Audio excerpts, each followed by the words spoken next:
All right, maybe not. Who knows, right? So we talked about the Cold War starting under President Truman, of course, right? That's not a mystery for us. But in many ways, the Cold War fully materializes under President Eisenhower. So when we talk about President Eisenhower, the thing that is the overarching two themes, like think of the Golden Arches, right? The twin arches of McDonald's of the 50s. You've got 50s sort of culture and all that entails, right? And you've got the Cold War and all that entails. And what's fascinating, it's almost like two societies. Like we are going through duck and cover drills and thinking about nuclear holocaust while enjoying 57 Chevys, going to drive-in movies, and drinking milkshakes that are sold. You see what I'm saying? Like it's very bizarre, these two moments. So one of the great takeaways about this election of 52 is this is probably the greatest slogan in history. It's the most memorable, easiest slogan you're ever going to have.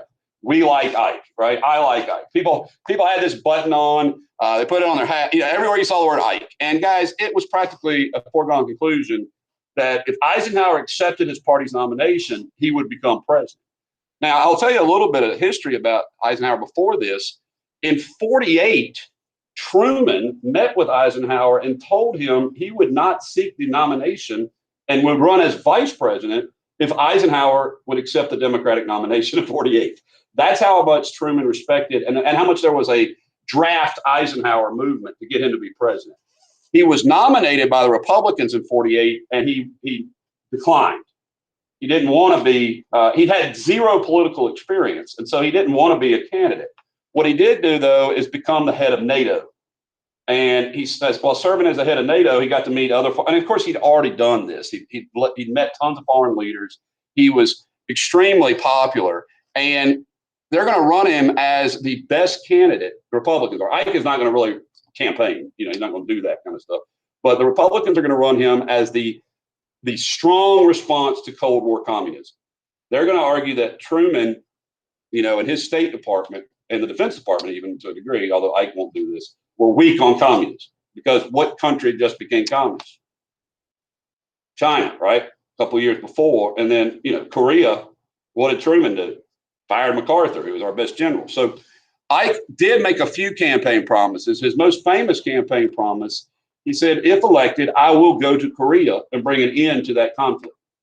And so people are like, yeah, that sounds good. Ike always says what he means. He tells the truth. So he'll probably find a way out. And he did. So the election comes up, and the Dems are, Truman could have run for re-election. I'll point this out to you guys. The 22nd Amendment gets ratified, right? What's the 22nd Amendment say? 2 terms. I kind of think of it like 2-2, right? 2 terms. So after FDR passes, Congress decides it's probably good to go ahead and write this in stone that you can only be president for 2 terms, right? But I will say this. In the 22nd Amendment, they actually leave a clause that says the current office holder, this does not apply to.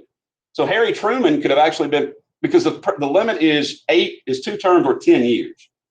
And Truman would have been more than 10 years if he got reelected, because he became president the first year of FDR's 4th term. So he chose not to run for reelection. And in fact, he was tired, for one thing, but he also had a scandal break out in his administration. He didn't do it himself, but it was a pretty ugly scandal involving both the head of the IRS and the Attorney General of the United States. So the Attorney General got fired, basically. Truman told him, he was involved in like a cover-up of a tax scandal. They were using but today we wouldn't necessarily consider what they were doing very scandalous. But these mucky mucks were writing codes into the law to exempt rich people from having to pay taxes. Mellon had already done that back in the 20s, but it wasn't, it didn't come to light in the 30s. So it was a scandal, and that hurt Truman's reputation. Korea wasn't going that well. That hurt his reputation. Firing MacArthur really hurt his reputation, at the time, although later he's going to be sort of vindicated for this. But the big issue is, at the time, immediately, was Korea. And so Eisenhower, who has some extremely warm personal characteristics, he's a genuinely sincere person. When I talk to you, you believe he was telling you the truth. Very folksy, kind of charming dude. very fair in his handling of all people, basically, and very optimistic. So it wasn't in his nature to play dirty with politics. You understand? Like he wasn't going to get out on the stump and talk dirt on the Dems. However, the Republicans nominated for his vice president. He wasn't a big fan of this selection, but he went with the party, a young senator from California who had made his name in the House Un-Americans Activities Committee. So the vice president nominee is a young senator named Richard Nixon, right? And so Nixon will be the Republican attack dog in 52. Nixon had no problem getting his hands dirty.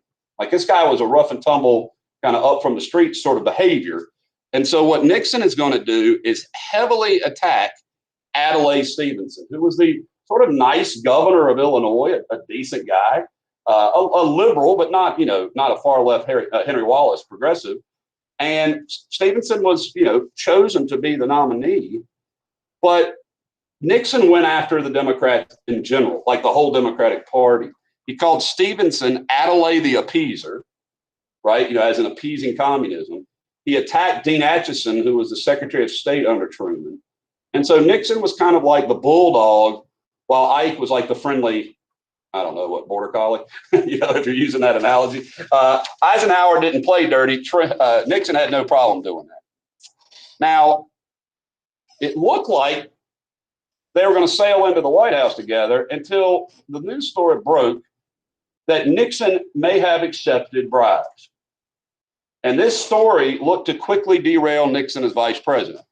Nixon, it was alleged that Nixon had taken stuff from his supporters in exchange for votes or things like that.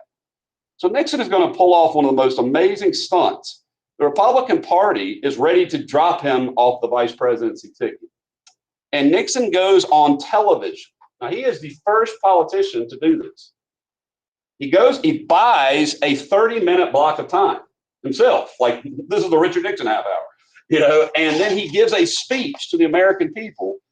And in it, he reads off everything he's been given, right? And he had returned stuff before even the story broke loose.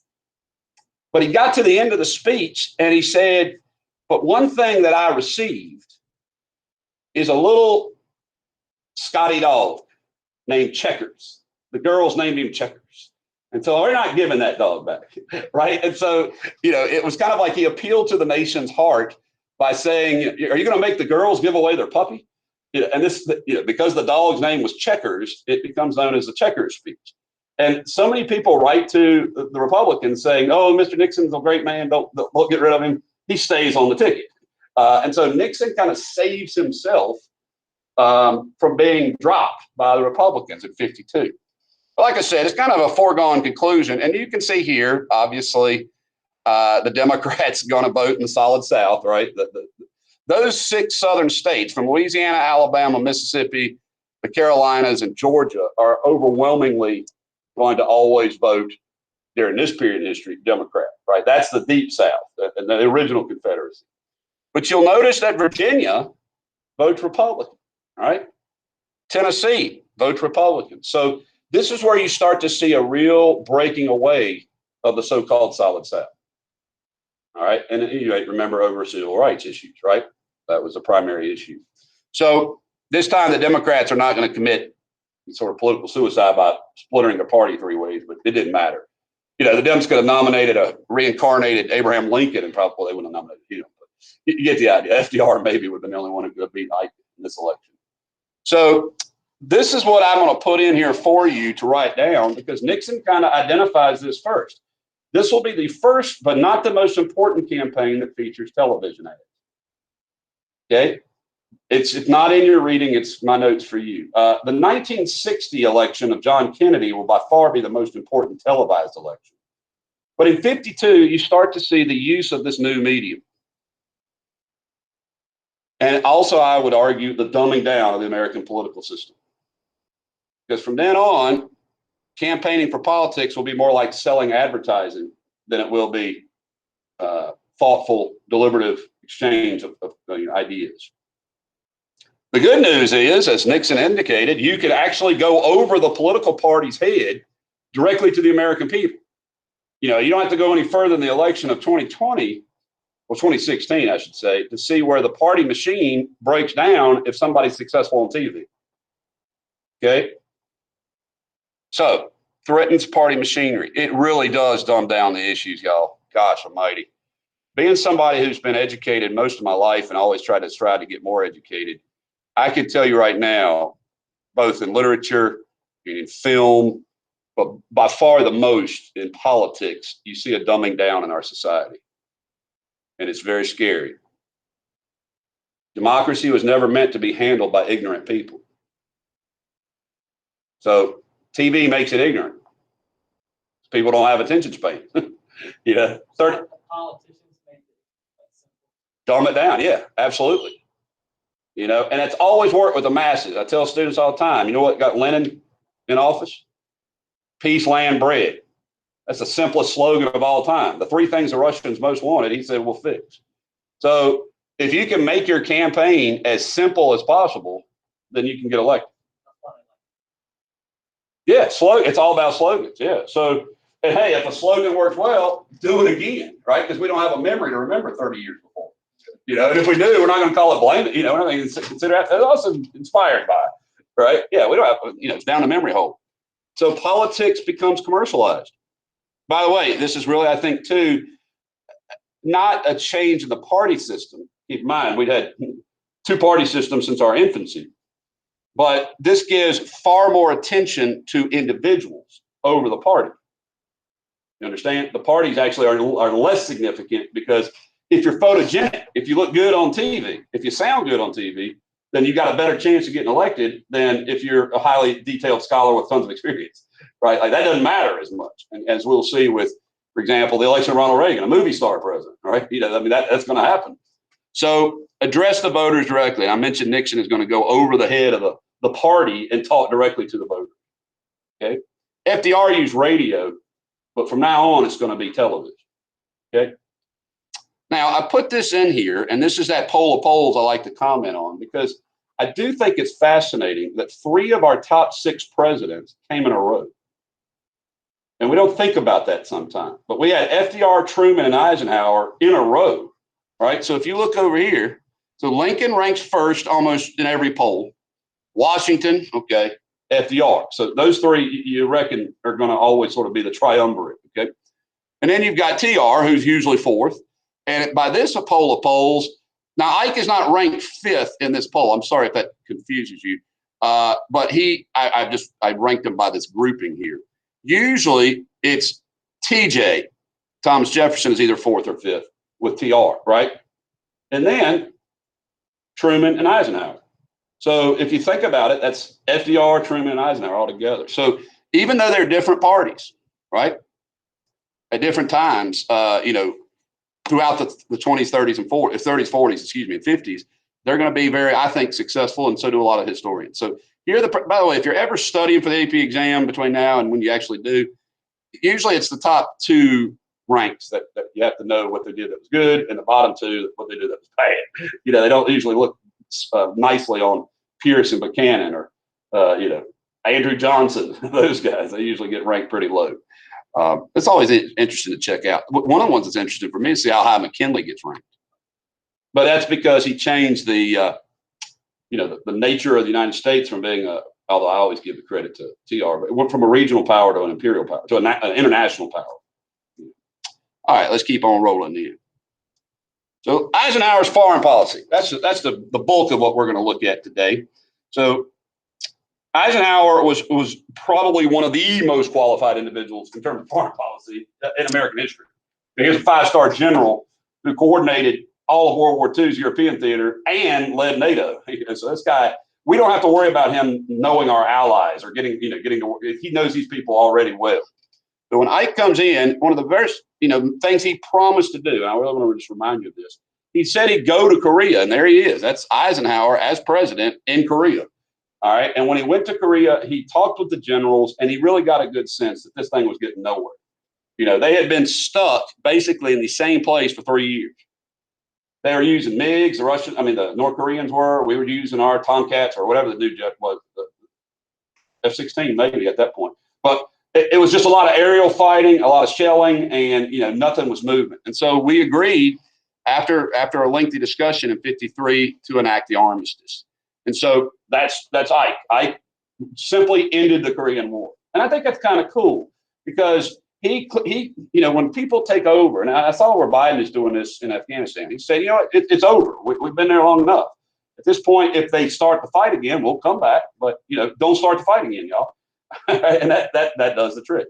So to this day, North Korea is they hang out up there and they menace the Southern Koreans, but they know we got tons of troops stationed in Seoul and in that area. So as far as we're concerned, you don't get to aggressively take over South Korea, and you can't for the last 60 years. Okay, so that's really where we still are. But that brings it into this conflict. Eisenhower has no desire to have war under his watch. Okay, ironically. I wanted to remind you that Senator McCarthy is being full-blown Senator McCarthy during Eisenhower's presidency. It was mentioned in the last chapter, right? And Truman. But it doesn't end under Truman. It continues all the way through. And it's during this period that Eisenhower will refuse to let the Army be called to testify. See, what McCarthy liked to do was call people up and have them sit there, and then he'd berate them. He'd just like chew them out, and he'd give them this big lecture and a scolding. And so we call that fuel for the fire, right? That's oxygen. And so what Ike's like, well, I'm just not going to let him have any fuel. So that's what's kind of put the stall on McCarthyism, as well as this sort of intrepid journalism of Edward R. Murrow, and that'll end McCarthy's run sort of in the Senate there.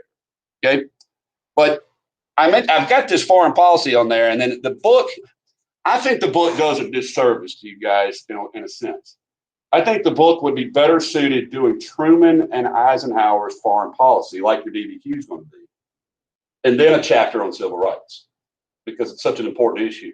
But what happens is it takes this civil rights story and sort of intermittently puts it in the 40s, 50s, and 60s. So it chops it up. So you don't have any continuity. Same way with foreign policy. You got Truman, you got Ike, you got Kennedy, Johnson, and that chops it up too. So I'm going to do it the way the book is organized. But you need to recognize that this is something that has been going on, this slide, since the 1870s, right? Early 1880s. So we call it Jim Crow. Now, remember, Jim Crow got its name because of a minstrel show that featured a racist depiction of an African American. But what Jim Crow actually became, certainly after 1896, after Plessy v. Ferguson, was where states actually passed laws. And so I pulled up some of those laws for you. I pulled up Alabama and Virginia, a handful of their statutes that were actual Jim Crow statutes. All right. And so some of these, for example, no person shall require any white female nurse to nurse in a ward, hospital, or room in which Negro men are placed. Because the impression is that black man will do something to that white woman. Buses, all passenger stations will be operated, blah, blah, blah, shall have separate waiting rooms for white and colored races. So this is, by the way, a law. You understand? This is not like, hey, this is the code of the bus station. This is the law of Alabama. Down here in Virginia, theaters.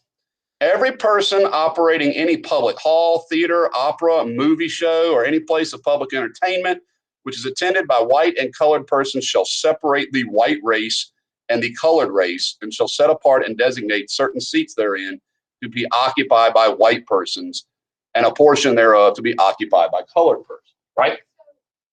Yeah. Well, that's a terrific question. Addie asked, what about people ain't white or black, right? You were either white or black back then. If you were a Native American, you had to register as either white or black. If you were mulatto, you were black. Okay, so, and of course, Hispanic, you were colored.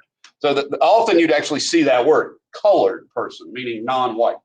All right, and so there weren't a huge amount of South Asians or East Asians in the South back then. All right, like this part of America.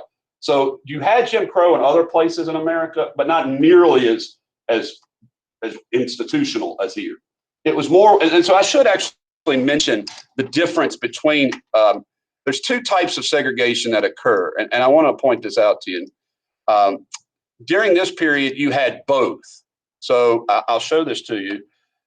The two different types of segregation are de facto, which means people choose, and de jure, which means, think about like the word like jury, by law.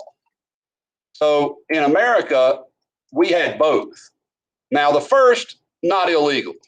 So like if you've ever come to school and you walked in and you saw a group of people and you're like, well, those people kind of look like me, I'll sit with them. That is completely human nature. By all accounts from psychology and sociology, people, the very first thing we do when we kind of connect with people is we see if you're similar. That's why boys play with boys on elementary school fields, boys against the girl. Well, usually it's boys playing here and girls over there. You ever noticed? Right? Well, same way with race. Well, it's not illegal to, choose the neighborhood you live in. And it happens to be the same ethnic background. De jure means that the law itself segregates. And Plessy v. Ferguson said that as long as separate created equal, if you look at these pictures, you can pretty much tell, particularly here, separate but wasn't equal. The schools that African-American children had were run down. They didn't have any tax support at all. All right. The theater, the hottest part of the theater, the worst part of the bus was where it was reserved for Black people. You understand? So segregation was absolutely enshrined into these Southern laws.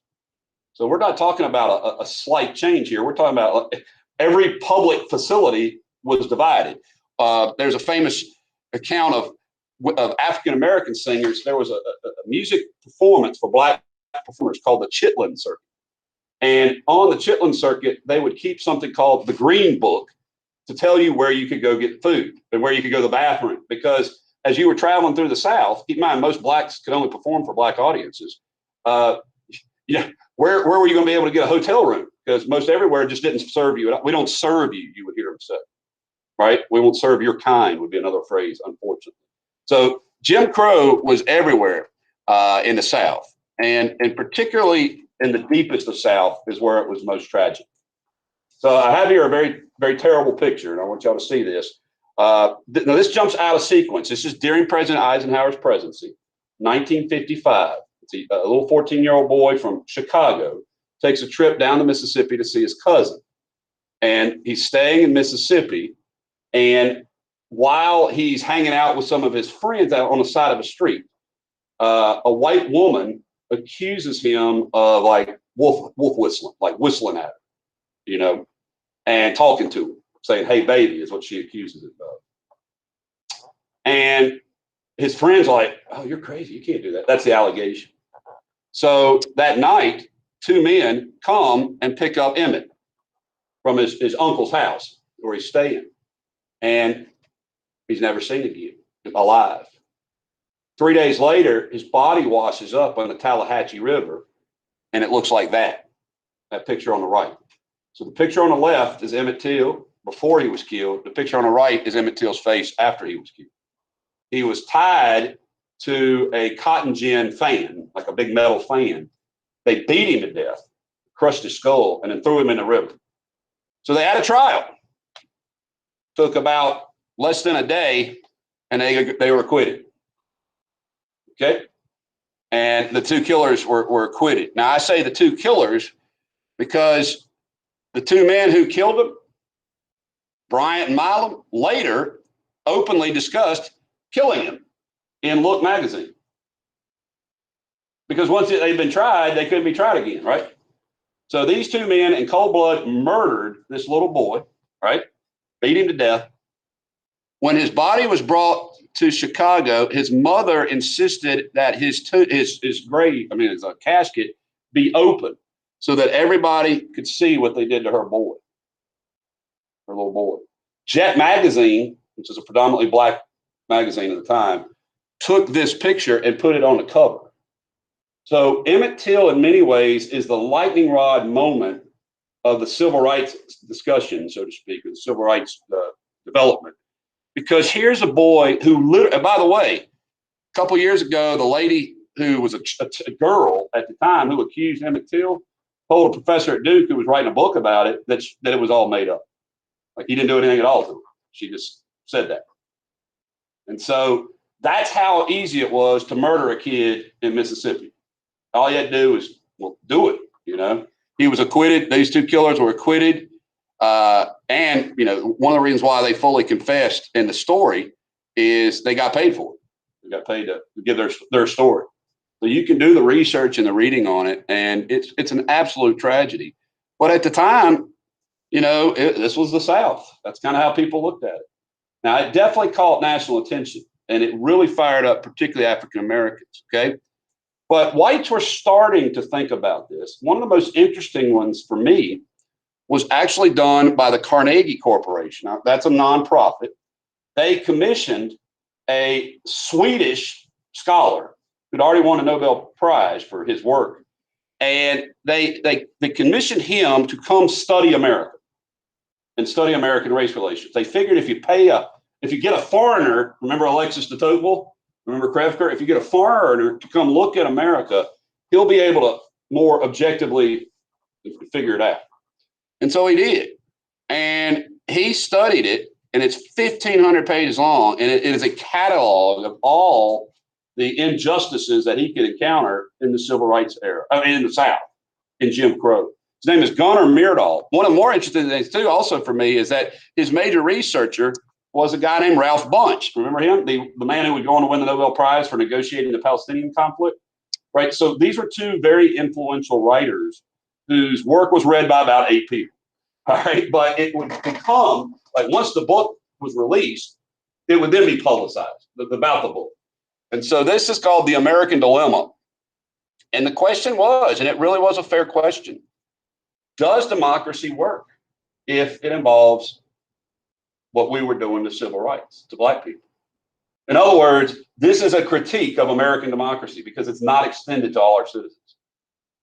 And it was important, a research. I think your book mentions this report, and I would recommend you know it, The American Dilemma, An American Dilemma. So can modern democracy exist? The first great test was slavery, right?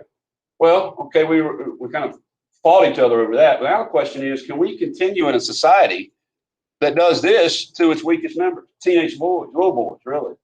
Is this a democratic society? Veterans who fought in World War I and World War II returned and were lynched. I mean, what kind of society is that kills its own people who are fighting for it? Okay, so I would be familiar with that story. Now, there were two events that kind of came at basically the same time that really catapulted the issue of civil rights. Now, keep in mind, Emmett Till's 55, so that's 8 years after this. But I think in some ways Emmett Till is the best sort of nail to say we got to change. Well, the beginning of it really came in a really fascinating way, and it was in sports. It came from a likely source in a way, and that is Branch Rickey. The fella over here with Jackie Robinson was the general manager of the Brooklyn Dodgers. He's one of the rare people in history who was both a professional baseball player and a professional football player. And when he played football in the early 1900s, he played against a Black man who was very, very decent guy. Like he admired him. And so when he discovered who Jackie Robinson was, and keep in mind, Jackie Robinson was one of the greatest baseball players of all time. He said, that will make the perfect sort of challenge to these segregated major leagues. At that time in history, you had a Negro League, and they played in sort of rundown facilities. We had a Negro League team here in Danville, the Leafs, like tobacco leaves, the Danville Leafs, and they played over in town, Negro League. But they weren't able to get much money, and didn't, they had a hard go at it. And so when he brought Jackie Robinson in, he brought him in not only because of his brilliant skill as a baseball player, but because Jackie Robinson was an absolute class act. This guy was a pure gentleman. And if you've never, seen the movies dealing with Jackie Robinson, there are a couple. Anybody know? I think the one that was most recently was it Chadwick Boseman? Yeah. Which one was that? Is it 41 because of the number? Yeah. Okay. So that would be the one I've most recently seen. And that he plays Jackie Robinson and does a brilliant job in it. I mean, that's a good movie. So if you're ever interested in sort of watching we're at the point in life now where you can watch Jackie Robinson on movie, like home, like recordings. Sorry, I'll get this right. All right. So definitely know Jackie Robinson. He breaks what we call the color barrier. That's the expression for when he's the first African-American baseball player, major leagues. The other major issue, which I've already talked about, happens.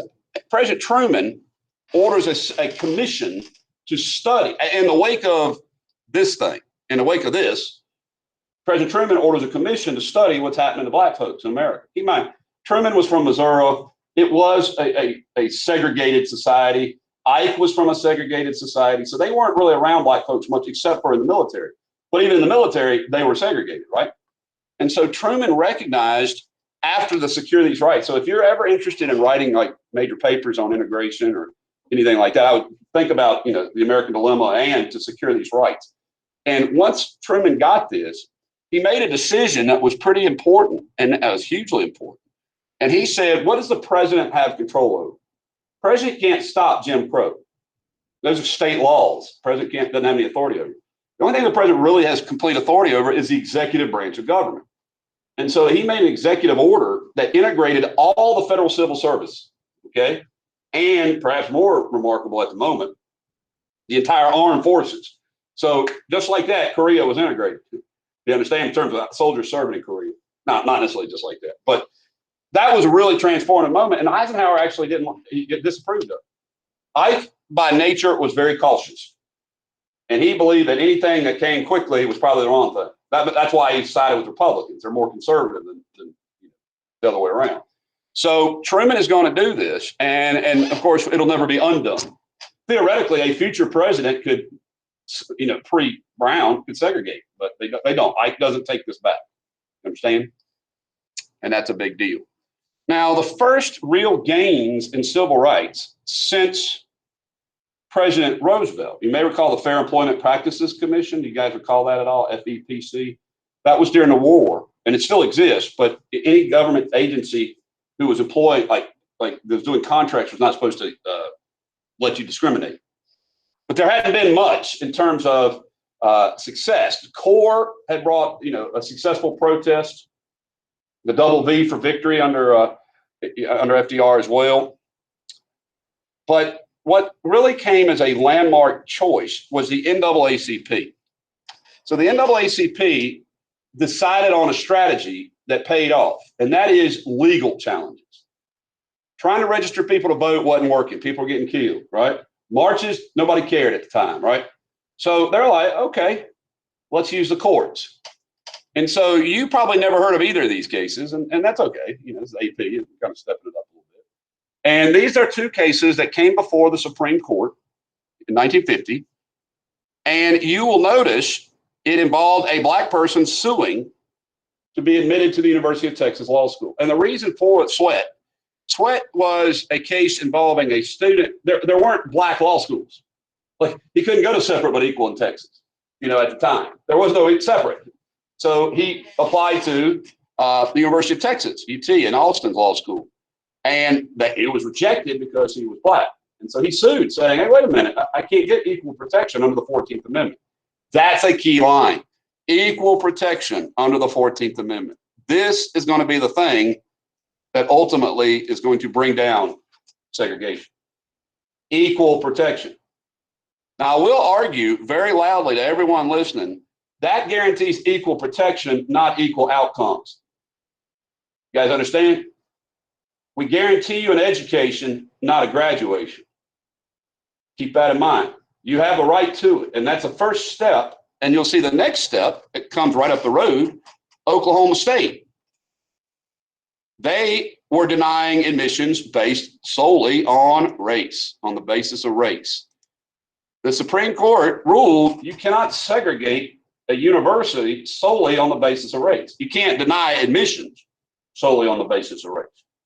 So if you look at these two cases together, and Sweat's the bigger famous case because it was first. But if you look at these two cases together, you realize they're setting the foundation for what? Brown versus Board. That's exactly right, which you probably heard of. So the NAACP is trying like small victories before they're going for the big whale, so to speak. Because keep in mind, law schools, well, there ain't about a handful of those, and how many black students are applying to them, right? Like, not that common. Big university, well, you have the traditional all black colleges, so not as big a demand. Public education, oh my goodness, that's a whole nother ballgame, right? So most people weren't paying that much attention to higher ed, even with the GI Bill. So this story didn't make that much press, but for the NAACP, it was huge. Now, I put this up here to make you understand, guys, Brown v. Board is going to be enormous, but particularly because who does it affect the most? South of Pennsylvania, right? What was legal south of Pennsylvania? Well, before that, slavery. Every state that had slavery, you understand? Every state that had slavery had segregation. Every state that didn't have segregation. So it's really fascinating to me, right? Like that, you can take that same map, go all the way back. So nonetheless, this is what public education in America looked like in 1951 or 52. Everywhere in the South was segregated. And I do mean segregated, as in Blair's Junior High building was Southside High School, right? These schools were white schools, okay? GW was a white school when my mama went to, so to speak. So what that means was that you had separate buildings, thus you had separate facilities. It was hard to find teachers. They didn't get paid as much typically. It was impossible to find buses. Kids had to walk for miles, right? Like it was just all the problems you might imagine. So you had a little third grader, right, who really wanted to go to school. Yeah, sure, of course. I don't know what the old black school was in Danville I mean, Langston building is pretty old. I don't remember what Danville, Virginia's black high school was called. We had North and South here. Yeah, there's North Side and there's South Side. I have to look that up. I'm gonna teach y'all about Bloody Monday later, but yeah, I don't remember when GW integrated. Like, what did GW integrated?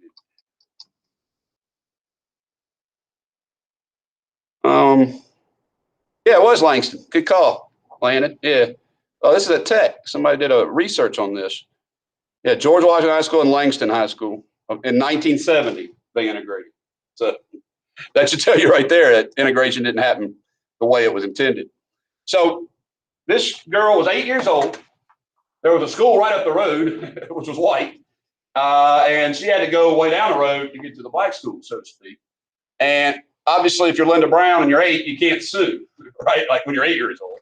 So this is one of those test cases. It actually came from 5 separate cases. Let me see if I can. I just realized I didn't have all 5 of those up there, but there were 5 cases that were going through the courts, the federal courts.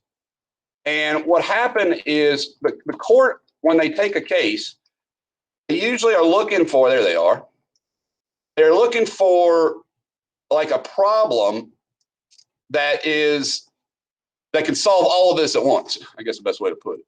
So I'm going to put them right here, up here with Miss Brown. There she is. And here were the 5 cases. So you had one in Delaware, of course, the one in Kansas, one here in Virginia, which I've often thought about a little bit, at least in Prince Edward, one in Washington, D.C. So in reality, it wasn't just Brown, but Brown was the best case for the Supreme Court to consider. And I don't know all the specific details of each of these cases, but they all involve segregation. So each place had variety. The one at Prince Edward actually involved a group of students who walked out on strike from their school. They said, we demand better schools. It's not good enough what we're getting here. Keep in mind, folks, that the way taxes work on schools is usually they're paid by the locality and sometimes by the state, right? That's why it's Brown versus Board of Education of Topeka. So you're talking about like a local issue. Topeka, Kansas has segregated their schools, right? Prince Edward County segregated schools. So what happens is you would see the county pay money more for one school than the other. So imagine here at Tunstall, whenever we get anything, the other 3 schools, if they come over here and play sport, for example, and they see it, they're like, oh, we don't have one of those. We want one too. You understand? It's got to be equal everywhere. So it's one reason why we don't do much, here that's different from anywhere else. I mean, I'd like to offer stuff that's not offered at all 4 county schools, but got to be the same because taxpayers are paying the same amount of money, right? Except, it wasn't the same. It wasn't going to black schools, and it wasn't creating an equal environment. It was completely unequal. Now, what's fascinating to me about the case that ultimately is going to become Brown is that Thurgood Marshall, who is the lawyer who makes the argument. This is Thurgood Marshall here. This is Oliver Hill. He was the lawyer representing the Prince Edward student from Virginia. All right, so he's a very famous Virginian, Oliver Hill. But this is Thurgood Marshall. I should put his name in here. The strategy that both the NAACP at the national and at the state level was to challenge laws in court, right? That's who these two gentlemen are. This is Oliver Hill here. He was from Spotsylvania, I think was the county. And this is Thurgood Marshall here, who will later be the first African-American Chief Justice, Supreme Court Justice in American history. So their strategy is to use the courts, right? NAACP. And what they do in the case of Brown is the very first case that I know of where they actually bring in as evidence psychology. It's like a modern argument. And so the psychology goes like this, and it was really fascinating. Marshall had a study, he paid for a study to come in, and they call it the doll study. Have y'all heard of the doll study? Never heard of that? So the doll study was a case involving Black children who were in school, right? And I'll show it here. And they would be observed playing with the doll, all right? So let me put Mr. Warren up there, Chief Warren. Let me put the dolls right up here. Okay, let's make it a little bit smaller maybe. And so they would play with the dolls, and then the psychologist would record what was going on. Like like what would the little boys and girls do? Which dolls would they play with? What would they say to the dolls? And they entered as evidence, sort of overwhelming evidence, that the little children preferred, the little Black children, mind you, preferred white dolls. And they would say the Black dolls were dirty and they were not as smart. And so what Marshall was able to argue was that segregation was creating a national inferiority complex for African Americans. They were literally being raised as second-class citizens and to think of themselves that way. So they were raised to think of themselves as inferior. That's what segregation did. Like, that's the damage of segregation. I mean, you could argue that there are good teachers and bad teachers, or good schools and bad schools all day long. But it's hard to argue that how do you prove that that's harmful? Well, here it is. These children psychologically felt inferior because of their inferior facilities, because of their inferior society that they're trained to believe. So this is the idea basically that you are a lesser person. And how horrible is that? But it worked. What an amazing argument. Warren went all summer and insisted that they decide this unanimously. Now, Chief Justice Warren is an interesting story in and of himself. So let me tell you a little bit about him. This man above is Earl Warren. He had been the governor of California. And so when the Chief Justice spot opened up for President Eisenhower, this man was his friend and a conservative, he thought. Modest conservative, California, obviously, But so he appointed him to be Chief Justice. And what Warren believed, I think this is an interesting argument, is that he didn't want to be called an activist judge, a judge who made law. Keep in mind, judges aren't supposed to make law, they interpret law, right? But he felt, as did many Americans, that Congress wasn't doing anything.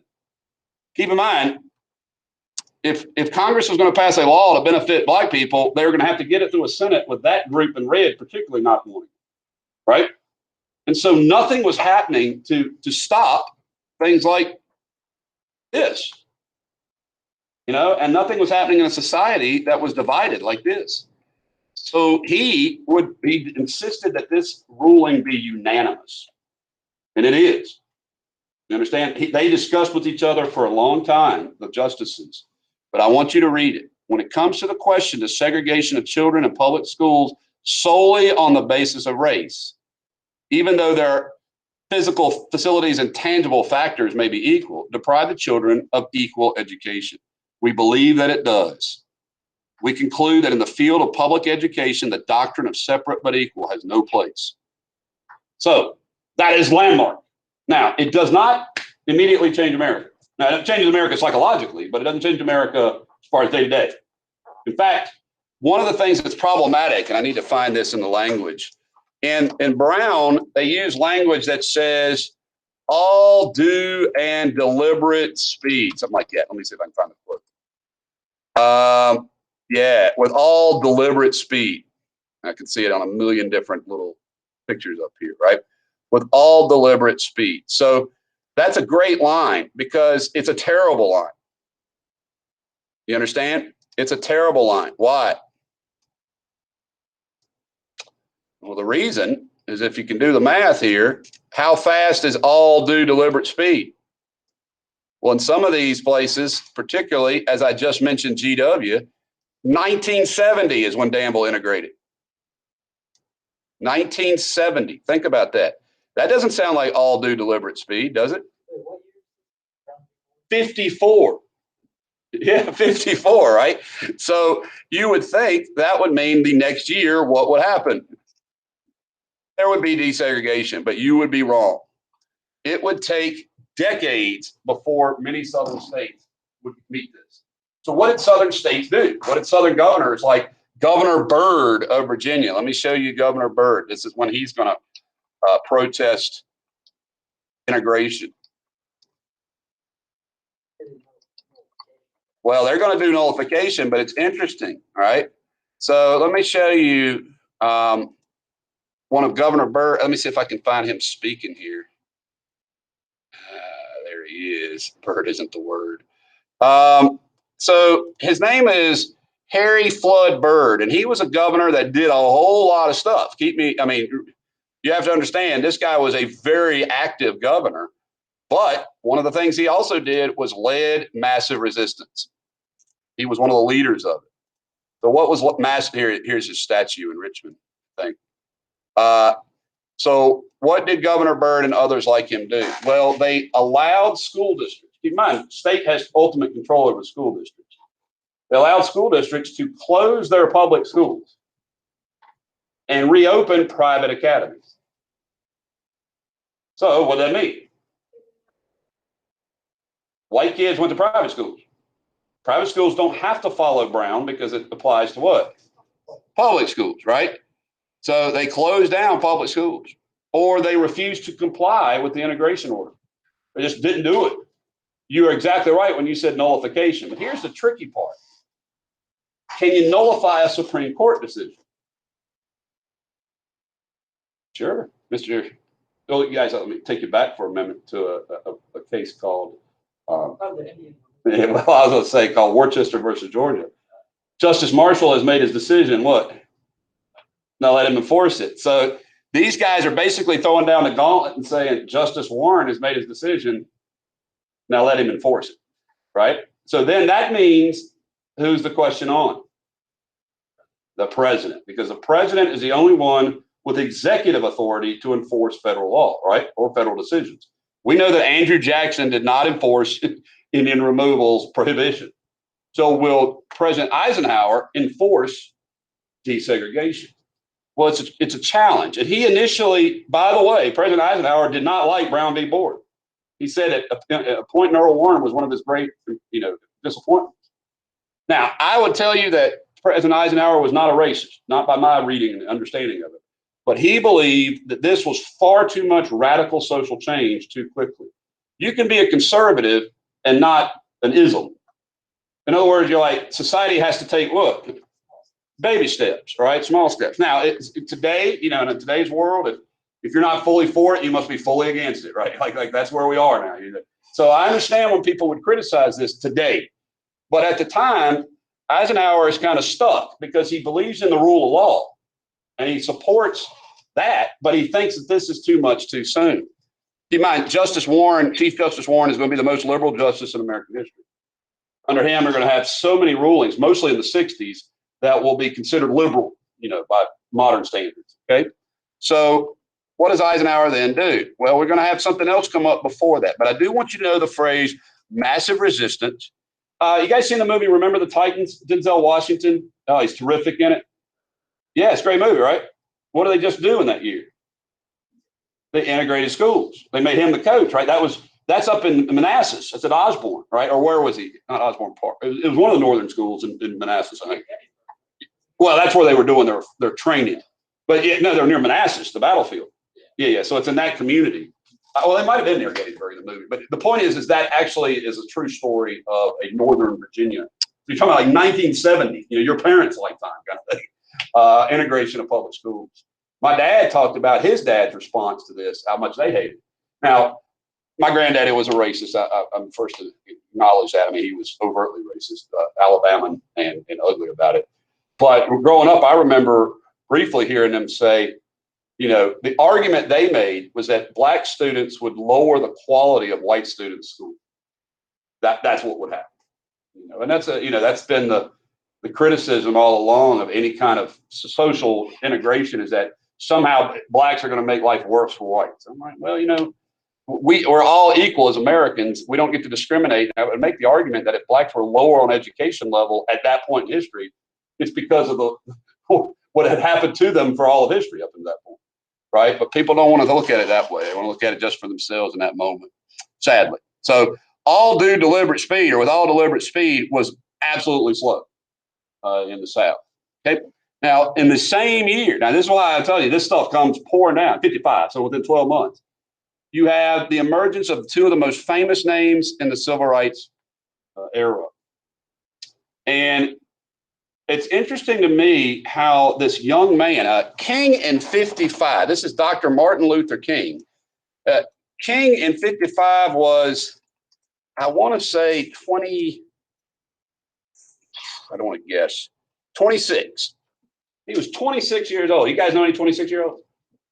Are they leaving massive civil rights movement? This is the guy who, with Rosa Parks, is going to organize the Montgomery bus boycott, right, at 26 years old. Now, he had just graduated from seminary, graduate school.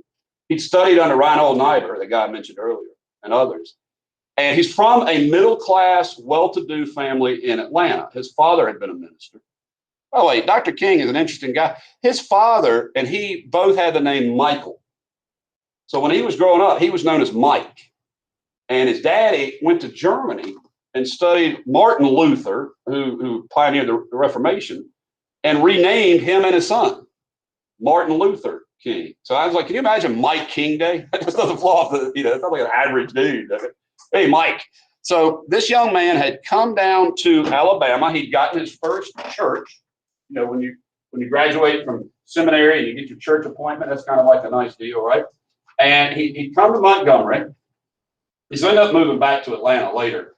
But while there, he was working closely with the civil rights groups there. Okay.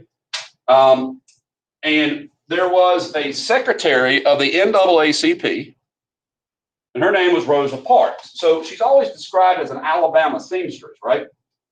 But it's like it takes out the narrative of the fact that she went to college, okay, and that she was the secretary of the NAACP down there. So she and this young man, who was the Dexter Avenue Baptist Church Ministry, he was a pastor of, she was tired of segregation. But this is not a matter of her impromptu sitting down. You can just sit down.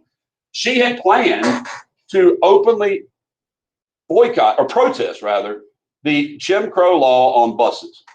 So Jim Crow law on buses said that, there was a colored seating section in the back, and that you filled up from the back forward. And if a white person came and demanded a seat, you had to get up and move for them, right?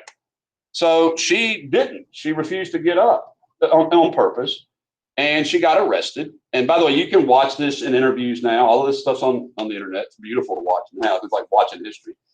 And she gets arrested, for breaking the Jim Crow law. And so after she gets out, her and Dr. King with the NAACP organize every African-American they can find in Montgomery. Now, keep in mind, Montgomery's population is majority black, and they're low income by and large, which means they all ride the Montgomery buses.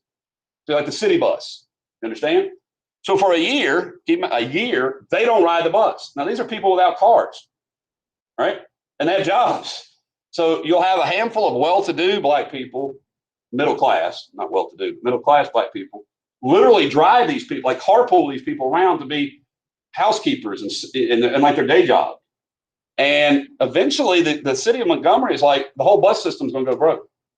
Because they made up like 80% of the bus clientele. Like they're the people who rode the bus mostly. And they're like, we're not going to be able to keep a bus going. And so that broke the Montgomery segregation law. the business leader, but they said, you need to stop this, Montgomery. We got to have business. And so they did. The city council voted to rescind segregation in the busing. And that was the first sort of example of how Martin Luther King Jr. was going to be effective. So notice it's not violent. It's not striking in the sense of, hitting people. It's a boycott. So it hits them where? In their money. It says, look, we spend money too as people, and we have power. And the Montgomery bus boycott will be a success. But it's just the tip of the iceberg. All right. Now, from there, I wanted to show you just sort of what we call the Civil Rights Trail, which is a group of a whole lot of landmarks in our country of civil rights workers. And now let's move to the first serious test of Brown. So most of the schools initially just closed. They just like, all right, we're not gonna deal with this. So this was the first year, I think, 57. And it was the fall of 57. It was the first year that they reopened public schools. And they're in Little Rock, Arkansas. And the main high school at Little Rock, kind of like the GW of Danville, was called Central. Okay, that was the name of the high school. Okay, Little Rock Central High. And that year, you had 9 students enrolled who were African American. One will be expelled. She's being called a terrible name. Her name is Minnie Jean Brown, this lady right here. She was being called terrible names by these little guys. They were picking on her, these white kids. And one day she was in the cafeteria line. They were really yelling at her and picking at her. And she took her soup and dumped it on one of their heads. And they kicked her out. They expelled her. But every day, when Central opened, you had a group of people who would bring them to the school. And as time went on, there were more and more, like a mob assembled out front of the school to keep them out. This mob of people, like tons of white people yelling and saying, no N-words in school and stuff like that, and go home N-word. Just ugly, ugly stuff, right? And that meant the governor of Arkansas was in a position that was difficult. Now, the irony of this is the guy's name was Orville Faubus. What a mouthful that is. Orville Faubus. And Faubus was kind of a moderate Southern. Okay, he was not like vehemently opposed, but he was up for re-election, and he couldn't, in his mind, politically support like these students. So he ordered, now listen to this, he orders the National Guard to prohibit these kids from going into the school. So he's got the state police and the National Guard keeping kids out of the building. Well, that's the stuff that hits Eisenhower's desk. So Eisenhower is furious, because now he's being challenged. What am I going to do about this? So Eisenhower doesn't like this, and he thinks about it, and he talked to Faubus already, and he wasn't thrilled at all about this. And so he finally makes a decision to have what we might call a show of force. And I was thinking about, looking at pictures here, probably the most recognizable unit in all of America because of our performance in World War II was the 101st Airborne Division. These guys, remember the Screaming Eagle? So Eisenhower sends the 101st Airborne Division into Central High, into Little Rock. And each one of these 8 students who weren't expelled will have a soldier escort them like around the building, like an actual 101st Airborne soldier. So this kind of surprised a lot of people that Ike will take such a strong response and B, make it publicly like this. He didn't threaten Faubus, he did it. And so when this happens, what do you think they did at the school? They shut the school down again. They shut it down again. I'm not laughing because it's funny. I'm laughing because it's tragic. And this will become the response, pretty much everywhere in the South. Like they just won't integrate for years and years. And massive resistance will build up in all kinds of ways against the Civil Rights Acts that are developed. But I do want you to know that Ike here, when the rubber met the road, so to speak, and there you can see soldiers' helmets even, he did stand up here. And I think that's one of the reasons why I give him a lot of credit over, say, Jackson. He did what was right, not just what was politically popular. I think that's pretty awesome. Okay. So the same year, Congress, surprised everybody, managed to squirt through a Civil Rights Act, the first one since Reconstruction. This is not the famous Civil Rights Act of 1960, okay? of 64. Excuse me. Yeah, 64. That's the really, really big one. But this lays the foundation. But I definitely want to tell you, it's way too short. It just doesn't get it done. So they create a civil rights commission that's supposed to study civil rights, violations of civil rights, things like that. But guys, unfortunately, this is not going to make much of a difference. They establish a civil rights division in the Justice Department. But do you think for a minute, you guys remember who I told you was the head of the FBI? His name is J. Edgar Hoover. Hoover will spend his time spying on Martin Luther King and wiretapping him, not helping him. So do not think of the FBI or the Justice Department as helping blacks as a result of this. They do not. And it's supposed to increase effort to protect voting, but guess what? It doesn't. That's why you have to have a Voting Rights Act in 65. So in other words, it looks like Congress, like it often has done in the past, is going to at least try to pay lip service to this issue, right? Like, let's pass an antitrust act that we don't enforce. Let's pass a civil rights act that we don't enforce. You understand? And that's what this is. This is sort of one. And in fact, there becomes a sign that you would see in civil rights organizers, like on the wall, that said this. So they're talking about South Africa, right? There's a street in I'll show you what Itabena is. This is Mississippi. Yeah. Itabena is Mississippi. Sorry, I get this name from somewhere else. But there's a street in Itabena called Freedom. So do you get what this is doing? There's a town in Mississippi called Liberty. There's a department in Washington called Justice. What's all of this? Yeah, it's supposed to be it's an irony, right? It's almost satire. It's like, yeah, we've got this department called Justice, but we don't know what that is. We've got this street called Liberty or town called Liberty, but we don't know what that is either. Right, so you get the idea is that America for a long time wraps itself in the American flag and a big hunk of cheese, and we're like, yeah, America, right? But we talk about values that a lot of times don't extend to all of our citizens. And that's what they're arguing. They're like, hey, aren't we Americans too? Before it was ain't I a man, now ain't I an American, so to speak. So be aware that this does not actually materialize into anything. Although, gotta have baby steps, right? Like you're not gonna have another civil rights act that's meaningful if you don't have one that's not meaningful, I guess. So I would not let this one fool you too much. So I told you about Dr. King.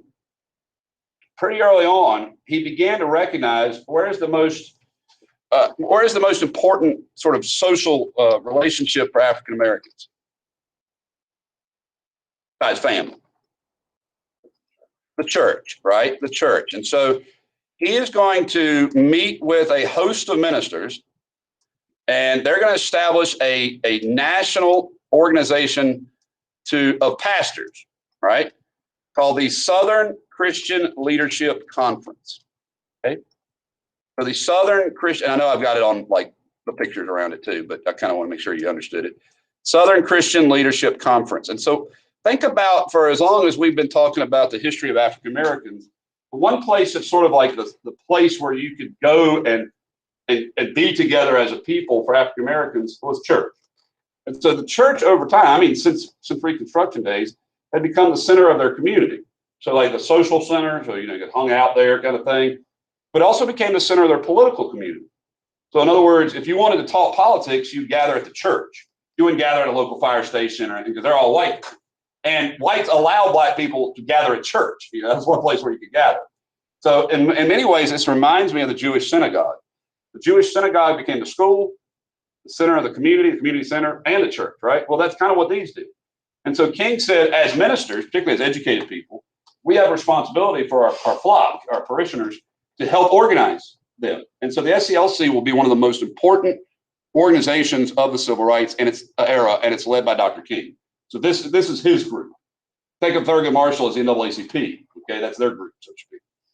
So what King is going to do is not pioneer, I should say that, but is champion two modes of protest. So let's talk about the two modes of protest, and I have this sort of in opposite sequence there than I should, but this is what King is going to do throughout the 50s and 60s. So the two things, and he studied Thoreau. That's this fellow right here on the right. That's Henry David Thoreau. Remember him? Good morning.